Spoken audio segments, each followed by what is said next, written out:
and convince yourself you're not one of the nuts.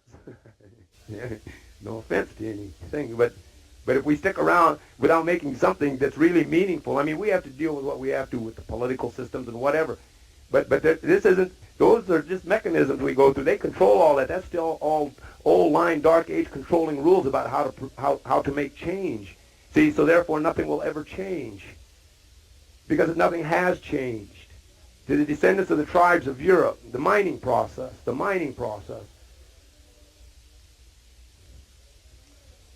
All right. See, I don't have a time sequence, but pretty much what happened was there were the tribes in Europe, and then the Romans or somebody, the Greeks, or somebody came, and then they started bringing these civilizations, right? And then they started having contacts with the different tribes.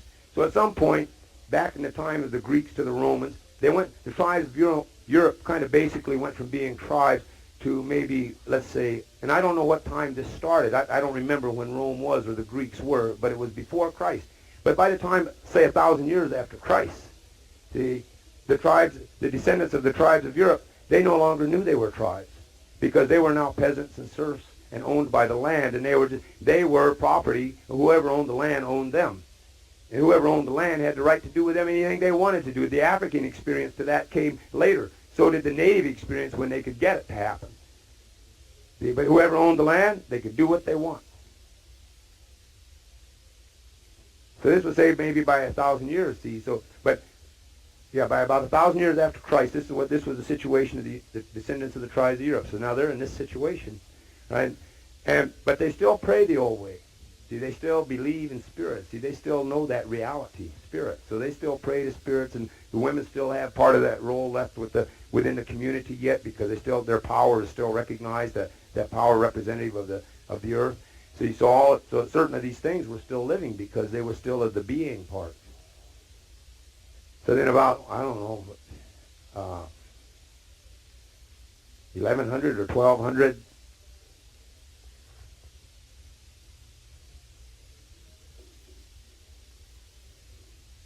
A.D., the church decided that it was God's authority on earth. The church made the decision that it was God's government because the threat to the controls that the church wanted to have, right, was that these people believed something else. See, they prayed to something else. They got along with the church and stuff, but they prayed to something else. They prayed. They still went to the Day of the Dead. They still went to the ways of the Spirit, the ways of their ancestors, and the church did everything. Church did everything, to start to change this. I mean, Christmas, December 25th, Christmas, here's the deal on Christmas. Christmas was really was the birth date of a Roman god, a Roman sun god, Mitha or something like that, all right? And the Romans and the pagans at that time had been celebrating this guy's birthday going way back into their memories, They had been celebrating him. So at some point, about 1,000 years or 400 years after Christ, the church made the decision that this would be Christ's birthday. Because in what was the known civilized world at that time, it was already a significant date for something else. Because anybody that really has an understanding of the Bible knows that Christ had to be born in the springtime and not in the middle of the winter because of whatever the astrology is. See, so anyway, they just conveniently picked that. This is during that time they're waging that war against how the people prayed and how the people perceived reality. So they created the Inquisition, and the Inquisition was basically, if you thought differently than the church wanted you to think, you were guilty of heresy. You were an agent of the devil. You represented sin, and therefore you had to be destroyed. But before you were destroyed, here's how it works: is you were accused, you were tortured, you were executed, and they took your property. And I figure in the course of the torturing part of all of this, they got new names, right? And then they just kind of, and the church took the property, and this went on for 400 years by the time Columbus got here. Went on 500 years in total, but by the time Columbus got here, so that 400-year period, by the time Columbus got here, when Columbus got here, he said to the native people, "Who are you?" And we said, we're the people, we're the human beings. And Columbus didn't understand what we were saying because the descendants of the tribes of Europe no longer had a concept of what it really meant to be a human being anymore. Because they had just been brutalized and tortured for 20 generations, just straight up to get them to change their perception of reality. So by the time they got here, they didn't get it. They didn't know what it meant to be a human being in a relationship to life. All they knew was terror and fear. That's all that they knew. So it was like that virus, or that big earth mover, I don't know, but it got here. So in the course of all this,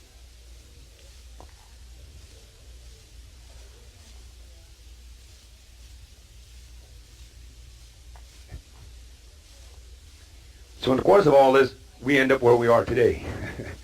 There's a couple of things here I want to make this distinction because I think it's very important to us. This distinction between authority and power. See, the distinction between authority and power. I think that for us, we are told that the more money we can accumulate, the more powerful we become. But in reality, the more money we can accumulate, the more access to authority it gives us. But that's not power. It gives us access to authority. It tells the bigger our guns, or the more violent our military is willing to be, or we're willing to be, the more powerful we become. But that's not true. That again is about accessibility to authority. It's about accessibility to authority. Political power? I don't think so. It's about accessibility to authority. To authority. See, because to me, it's really pretty slick. Because see, now, all right, so if I say, well, have more money I get, the more powerful I become, then that means I will never understand my relationship to power. I'll never understand about my essence, my spirit. I'll never understand about who I really am, because I've been led to believe that I got to have these other things to have power. So it's a way of altering our relationship to even what it is we want. We try to empower ourselves, but if we look at these other things, it is authority. Authority is not power. Authority is authority. It can be sweet, it can be brutal, it can be violent, but it is authority. And that's all it is. In a way, if you could just visualize it, it's like a machine. And our consciousness and our spiritual reality is being converted into gasoline to run that machine. But that's all that it is. It is a machine, all right, because it cannot run without us. That's why it is not power. It cannot run without us. So it cannot be power. I am sorry, but it cannot be power. All right, it does not matter the type of institution that it is. If it cannot run without us, then it is not power. It represents authority. And that's all that it will ever be. But if we do not have an understanding of that, we will be so far removed from the reality of whatever it is we want to achieve in our lives, because we're running in the shadow of something that's not real. So it's like through definition and believe. I want to use, I don't know how long I've been up here, so I'm getting dry, so about time to go. But believe. See, some of the words, because like speaking a languages that we don't understand. See, it's in here. It's like calling authority power. Then we don't know. We're keeping out of synchronicity. Believe is another one of these things, because see, I have beliefs, or I think I have beliefs, right? I'm not sure anymore, but I know I don't believe anything. Right? Either I know or I don't know, but I don't believe shit, and I really don't, because I've seen that that's not maybe the most practical thing to do. So you trust, you trust, right? Or you don't know and you don't trust. But believing is it's like maybe in a way it's almost like it's one of the magical words, because it can have so many meanings to it, because to have beliefs, I know that in every culture and society that's always been good, because that's what we call the knowledge that's passed from the past. But at the same time, I look at the word believe, B-E-L-I-E, B-E, so the heart of the word, the center of the word is the word lie.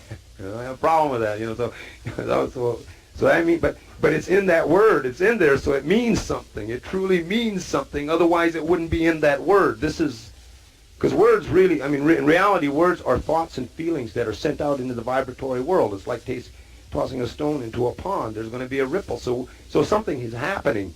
But if we're just chattering and don't understand what we're chattering, then we're not going to understand a lot of things, because all them stones we keep tossing out there keep sending them ripples back to us. But we don't understand that it's rippling. way back to believe. So maybe it's better to think more and believe less. Instead of saying I believe, maybe it's better to say I think. And it's not subtle. To me, it's covert. It's major.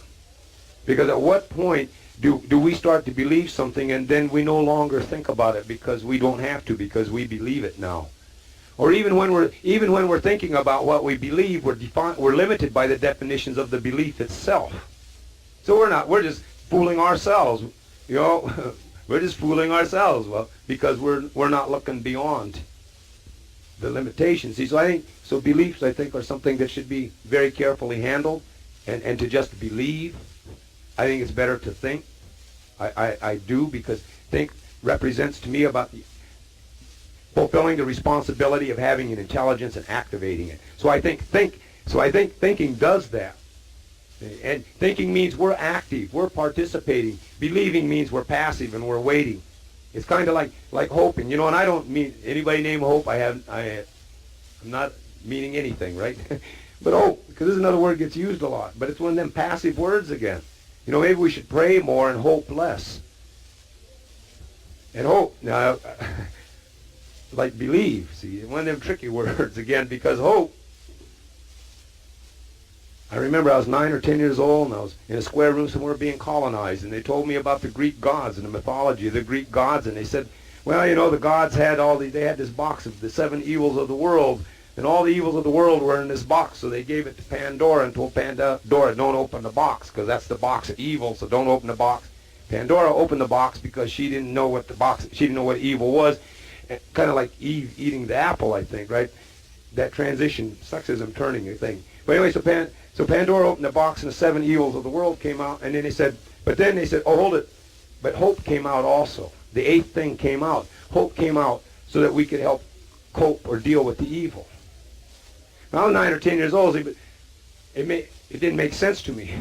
Oh, this is a box of evil, and hope came out. How come hope doesn't have its own damn box? It's just simple. It's a simple reality to me, And I noticed it. Because that was just a little bit.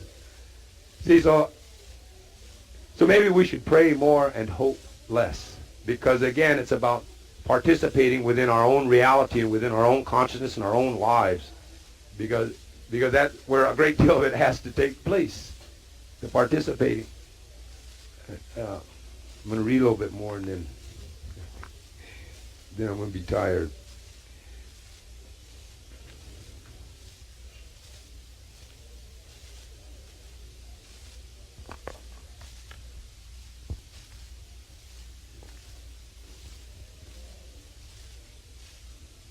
Crossing the dark side, playing me through time, wetting my edge, I painted myself in what I've done, sowing the night, seeds of ideas, tending thoughts I wanted to harvest, riding the dry, the sun was my fever, then I got lost in the thirst.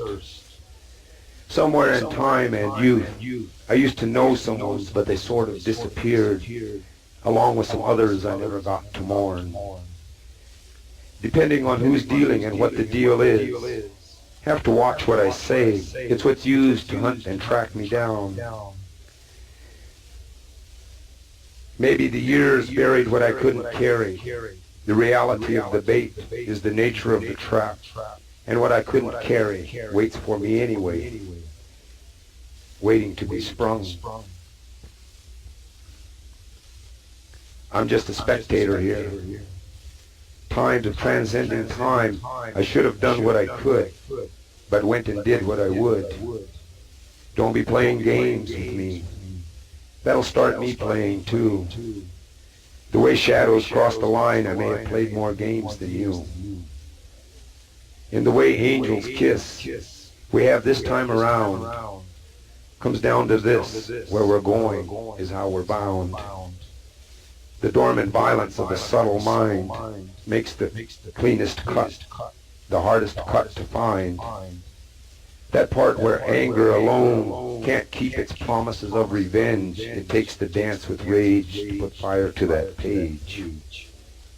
when the laughter and the living play it down, it plays out to the dying and the crying and whatever is left out.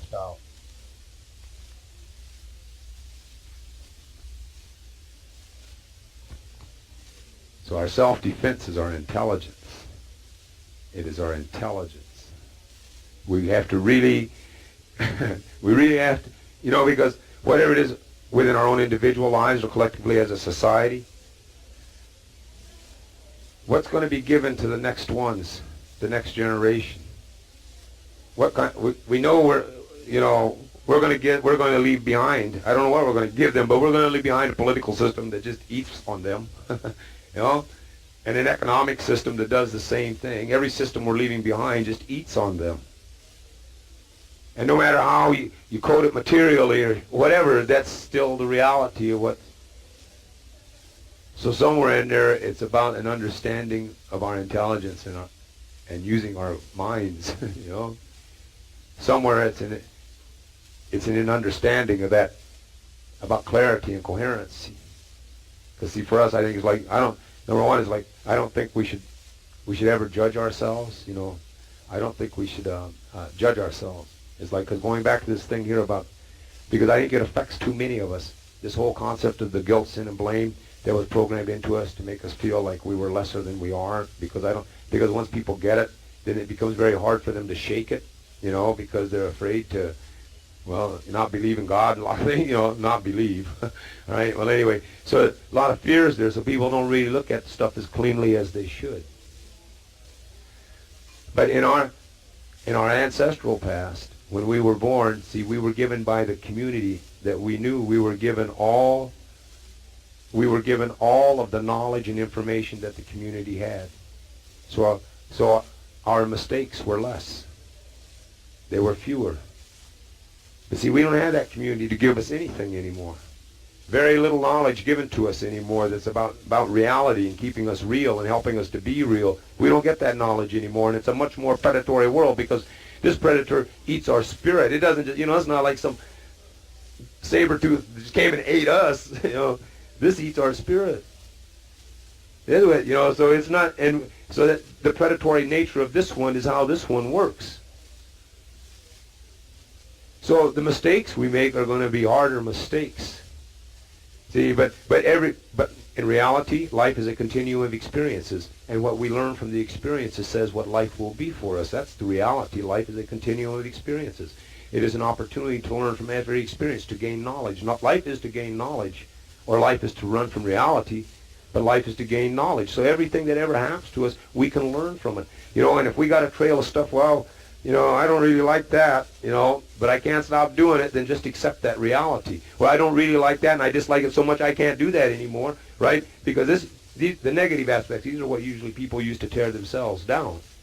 So to me is like we learn from everything, and when the deal is, and if some of it is too heavy for us, then if we're truly learning, then we use our intelligence and our coherency, and we create another way to find our way. See, so everything is about us exercising our abilities. And because guilt, sin, and blame, trinity of the chain. Because no matter how we do it, because I would like to convey this idea, see, that no matter what it is that's going on, I'm talking about power and how power really is in relationship to us, because all these things, the fears, frustrations, the joyous moments, any of it, that's our power. That's our relationship to power. And our consciousness, in reality is like power. Power generates itself. The more we seek to use our intelligence as intelligently and clearly and coherently as we can, then the more we will be able to do that, and the more it will just it spreads. It spreads. It's like, if we look at it this way, we're all drops of rain. All right? Every one of us is a drop of rain.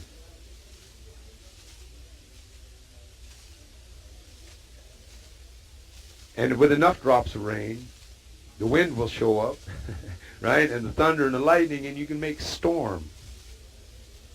Power. See, here's one thing to talk about power. See, it's about our thinking. In all the years in the time I spent politically active, I accumulated quite a few pages on this freedom of information thing. And one of the things I had to think about this when I found out just how insanely they had went about this, the enormity of what they were doing, it made me understand. See, I just know me. I'm messed up. I'm okay, and I'm kind of fucked up, and I'm all right, and all this, and I got all that stuff bouncing around. And I got my ideals and the things I'm chasing through, and that's me. I'm me. And here's these insane people. They got thousands of pages on me, right? And it made me understand. See, I know, and it made me understand. They know they don't have power.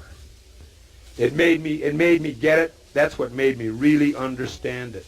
I'm just one person, right? With my own distorted perceptions of reality, I got my strengths and my weaknesses. I'm just one person. I didn't find the cure, the answer, anything. I just try to be coherent as much as I can, right? Or at least when necessary. All right? And then I see, they've been spying on me and tracking me and all this, but all I did was talk or think. And that's when I understood. They know what I'm talking about. I figured it out. I mean, they know what I'm talking about. We have power. We truly are the link to power, and it's in our thinking. See, I didn't really get it till then, until they brought it home to my door. Then that's when I got it. This is really what it's about. You can hear about them going after people who talk too much of this, that, but that's when I really understood. This is what the thing is all about. It's about our intelligence. It's about how we see and perceive reality. And if we can do it with clarity, and to look at it like, when we look at what's going on, and what happens with the earth will happen with us. All right? So you have, they needed, because at one time we respected all of the life, so we respected all the animals, all the trees, everything, see? So they created racism, all right, to kind of deal with the animal thing, the all living warm-blooded stuff, they kind of, right? So racism became the tool that sexism was in another way. I got lost, so. My mama didn't bring me into this world to let it eat me up. It might have beat me up, fucked me up, but it didn't eat me up. It might have woke me up. Sounds from the crack of dawn, somewhere hanging from an angel's wing. Birth is terminal, and the ordeal is the happening in between. It might have shook me up. Memories of the future. Remember, not too long ago, I was lost and running without answers, not looking for answers, just lost and running. It might have messed me up, living on the defense for offenses I committed. And I guess those times I don't care anymore are the most desperate or most selfish times I know. It might have tripped me up, breaking old promises to make new promises. And a dark side of good, sometimes trying, is an excuse or a mind game played just to keep a thing the same. It might have twisted me up. Times I wasn't responsible for what I did.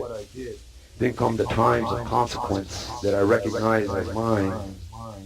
And because I can still recognize, I know it hasn't used me up. My mama didn't bring me into this world to let it eat me up. It might have beat me up, fucked me up, but it didn't eat me up.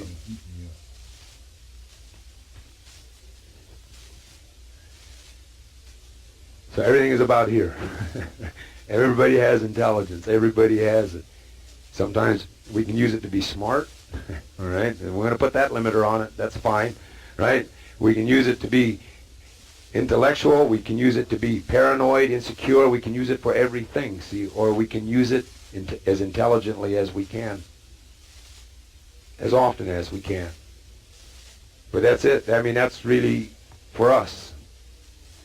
I mean, when I look at what's going, again, but these are my perceptions of reality, but when I see what's happening, I think the best way we got is connected to us understanding that about ourselves. And I think if we're going to do this with our intelligence, I think that the real deal on it is we should always tell ourselves the truth. we should always tell, even if we can't tell anybody else, we should always tell ourselves the truth. Because if we can't do that, then we aren't going to get any of the rest of it done either. Again, it's just a mind trip, and you might as well be taking acid or heroin or something, because I'm telling you, right, it's just a mind trip.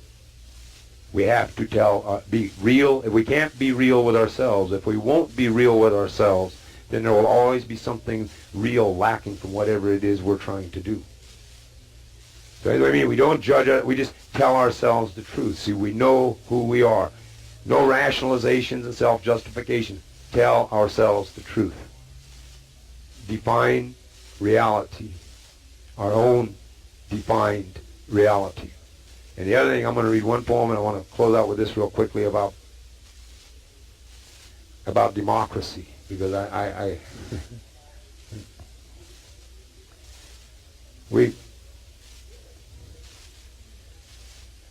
think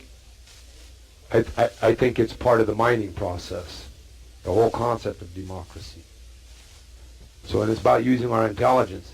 Some place, at some point, someone has to start thinking about how to live with this planet.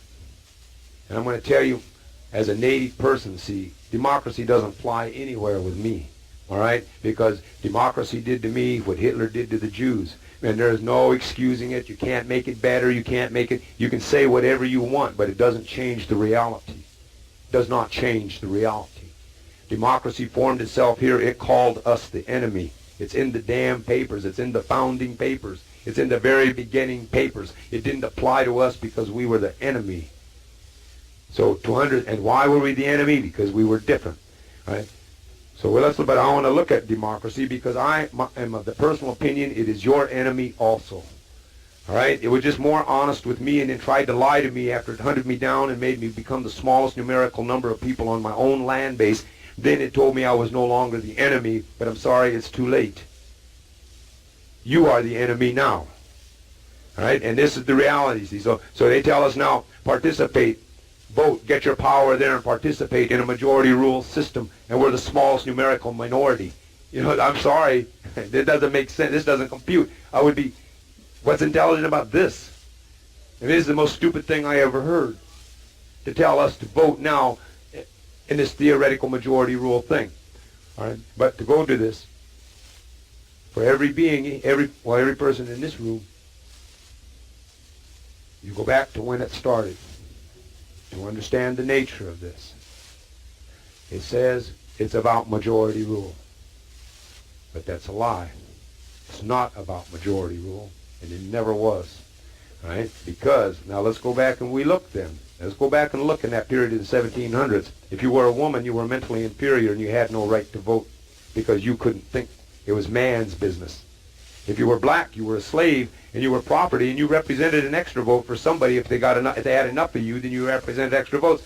But you had no say. And if you were a white male that did not own land, you had no value. You couldn't be taxed. You had no say. And if you were native, and incidentally, we were the majority, we became the enemy immediately, and we had no say. See, so I think, so when you look at it, it's the smallest numerical number of people on the hemisphere. They were the white male landowners. They decided it. The smallest number of people here on this hemisphere decided majority rule. So I think it's really the smallest numerical number minority rule. And it's about class. It's economic rule, right? That industrial ruling class. So as we sort out whatever our personal lives are, whether it's going to be with our descendants, whether it's going to be with our environment or any other thing, I think we really need to consider the options that maybe trying to save the democracy shouldn't be high on the list, you know, and trying to have a real understanding about what's going on should be a little higher on the list. You know, and this is not, I'm not trying to overthrow nothing, you know, I'm just trying to outlive it. So, and one of the things I'm starting to learn, a part of the outliving of this whole thing, is we got to live while we're alive sometimes. You know? Because, I mean, staying alive and not living, you know, what's that? So somehow we got to try to practice to live every day. You know, even if it's for 10 minutes. Okay, I thank you all for therapy session. Can't afford a psychiatrist every now and then. We just and the pigeons are tired of hearing it. The bark, so. I think about how I'm doing, but I don't know what I'm thinking. Shattering into shadow light, reflecting thoughts I can't relieve. My heart doesn't hurt anymore, but my soul does. Maybe that's what souls are for, to take the hurt the heart can't take. Distances, playing tag, playing tricks, with whatever it is I can't find. My weaknesses are my band-aids, covering for how I don't bleed. And all the stones I threw, some were for flinging, some were for bringing, and some I never knew. Living painted into a picture, dripping off all those paintings, the colors of emotion, seeking any kind of devotion. Some things are private, between me and the dead, and some of the rest is better off left unsaid. My heart doesn't hurt anymore, but my soul does. Maybe that's what souls are for, to take the hurt the heart can't take. I thank you, and whatever was coherent, I'm glad that it was, and whatever wasn't coherent, you just didn't hear it right. So I thank you for your time.